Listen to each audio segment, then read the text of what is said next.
So let's compare the pros and cons of the iPhone 16 with the Galaxy S24. So both of these are 2024 flagship versions of Apple's iPhone and Samsung's flagship. They're both $800 phones, but the iPhone 16 just came out and it's harder to find deals to lower the price on the iPhone 16. But since the Galaxy S24 has been out for a while, you can get it used for less than $500 easily. And also, it's always great for trade-in deals and discounts, and you can get the phone really, really cheap, the Galaxy S24, when it was released. So on the price front, the Galaxy S24 wins by a long shot. You can get them very, very cheap, heavy trade-ins, unlike the iPhone 16. Also, a little side note on the price. If you want the iPhone 16 fully unlocked, if you get it directly from Apple or pretty much anywhere, and you want it, to pay it in full, it's going to be an extra $30. So keep that in mind. You don't have that issue with the Samsung. So the iPhone, a September 2024 phone. The Galaxy S24 is a January 2024. So a few months separate these devices. They're surprisingly very similar, almost too similar in size, but weight also is the same. So these are fairly lightweight devices, weighing around 6 ounces. But the Galaxy S24 is just a slight smidge more lightweight. But both of these have very, very nice build quality, glass in the front, glass in the back, and an aluminum frame. So both of these are premium in the hand.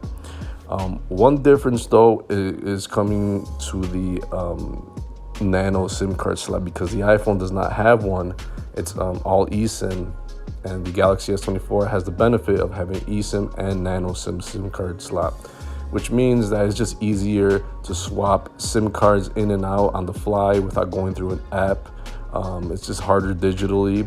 You have the best of both worlds on the Galaxy S24. So if you're traveling or like to change phone numbers or have 2 different data plans at the same time, you can have a lot more options. That's a lot more flexible on the Galaxy S24. Both are IP68 dust and water resistant, but the iPhone's better because it's up to 6 meters. You can dunk it in water for 30 minutes as opposed to 1.5 meters on the S24. Now let's talk about the display. The iPhone has a Super Retina display with a max brightness of 2000 nits. The S24 has a dynamic AMOLED display. Max brightness is 2600 nits, so it's brighter. But a bigger difference comes down to the refresh rate. The iPhone, it only has 60 hertz. It's very low compared to every other Android phone out there, even the cheap ones. And in this case, the S24 has that standard fast 120 hertz refresh rate. So it means faster scrolling, smoother scrolling, all around very, very nice. When you compare it to 60 hertz, the iPhone cannot compete. When we talk about the overall size of the display itself, the iPhone is 6.1 inches and the S24 is 6.2 inches.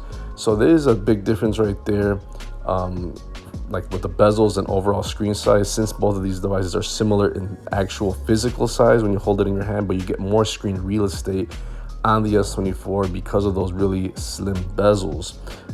The iPhone gives you around 87% screen to body ratio, while the S24 gives you 91% screen to body ratio. So a lot more slimmer bezels on the S24. And the iPhone has a slightly better resolution at 460 ppi than 416 on the S24.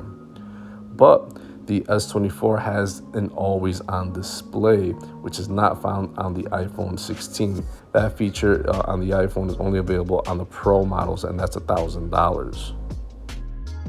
Another visual difference between the iPhone and the S24 is on the front top. You have a pill-shaped dynamic island, what Apple calls it, and it's bigger than the small little tiny front-facing camera on the S24. So you have just pretty much screen dominance on the S24, and you have that a little bit obtrusive, takes away the screen pill shape on the iPhone. Next is going to be the software. You get 7 years of updates on pretty much both of these devices, but the Samsung software is a little bit different than pure Android. So there's a difference right there. It's pretty much a preference, a personal preference to each person, and also certain apps that you use on the iPhone that are not found on the Samsung. And I think that's going to be the biggest difference, obviously, when you're using these devices as opposed to the hardware. But let's keep going with the hardware. Both of these devices start off at 128 gigs of internal storage, which is decent for most people. I've seen cheaper, really cheap devices with more storage, and both of these have 8 gigs of RAM. But I think the iPhone it'll feel a little bit more snappier for when you're using lots of apps. You'll probably, if any stutters happen or if any app shut down, it's probably going to be on the Galaxy than on the iPhone. And neither of these have expandable storage. When it comes to the camera system, the iPhone has 2 cameras and the Galaxy has 3 cameras, and they're both top-notch cameras. You won't be disappointed with either of these devices, but the Galaxy S24 has a telephoto super zoom camera, while the iPhone only has a main camera and an ultra wide. So you have that extra one on the S24, and also you could shoot in higher resolution at 8K if that's your thing on the S24. But regardless, pictures and video will be crisp and clear on both of these devices, day or night. And also both of these shoot video in 4K on the selfie front. Also both of these have great selfie taking cameras. Neither of these have a headphone jack. You got Bluetooth 5.3 on both, NFC on both, and USB Type-C. That is still fairly new on iPhones, but they're similar now. You got the exact same charging port on both of these devices. We have a huge difference when it comes to unlocking your device with security. The iPhone relies solely on Face ID, which is very fast, and the Galaxy S24 has under the display ultrasonic fingerprint reader. Basically, it is very fast, very fluid, but also, and Samsung doesn't say it, Google doesn't say it, but it also, you could unlock the S24 with a facial unlock as well. So it's like you're getting the best of both worlds. You can get fingerprint unlock or face unlock, as opposed to the iPhone, which only gives you Face ID to unlock your device. So you have more options on the S24, and some people still prefer a physical fingerprint to unlock your device. And in certain situations, it might be better. For example, you could open your device while you're taking it out of your pocket on the S24, and you don't have to look at it. Or if you have it laying flat on a table and at an angle or something like that, you don't have to move your face. You could use your finger to unlock the S24. So more flexibility on the Galaxy. Both of these have fairly decent all-day battery life, but the overall battery size hasn't been given out by Apple, but just know that Apple has every year has done better and better with battery life, and I got a feeling that the iPhone 16 will just have better battery life in general than the S24, especially when you consider that the S24 for a flagship has a kind of mediocre sized battery for an Android phone at 4,000 milliamps. Both of these will charge around 50% in 30 minutes at that wired charging. And then you also get wireless charging on both of these at 15 watts, depending on which charger you get, which wireless charger you get. And then a little bonus is that the S24 has reverse wireless charging, while the iPhone 16 has reverse wired charging, so not wireless. So that's been pretty much all the specs and the comparison between these devices hardware-wise.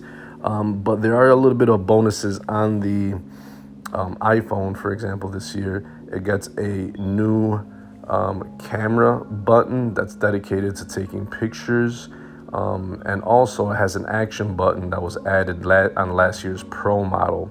So those are the bigger differences hardware wise. I think the camera button is not really a game changer.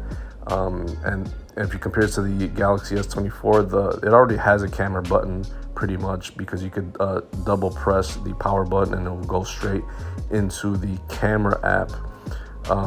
Action button is the same thing. You could change certain gestures on the buttons themselves too on the S24. So it's not real an advantage on the iPhone. It's more of it's just a little bit of a gimmick right there.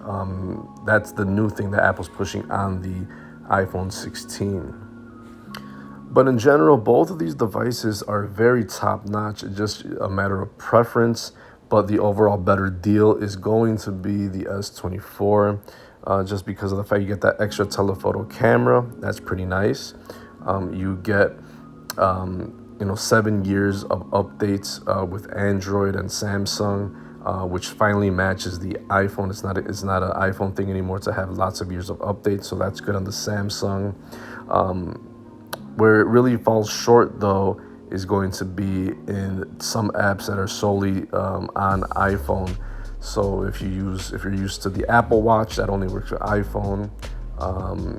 AirDrop, iMessage, and FaceTime are the main ones that are kind of keeping people locked in on the iPhone, and pretty much every other app is available on both app stores apart from those Apple ones. But pricing wise, you can get the S24 used, around $400, and like I said, you can get really good trade-in deals when the S24 comes into play. So yeah, price wise, hardware wise, the S24 wins. Software and little preferences with the software is going to be on the iPhone, and it's more expensive. So keep that in mind. But these are the two heavyweight phones, flagships from Apple and Samsung, which dominate the market. And also you could throw in the Pixel series of phones. They're all $800, but the S24 wins in the value department if you don't really care about iMovie or those special iOS only apps.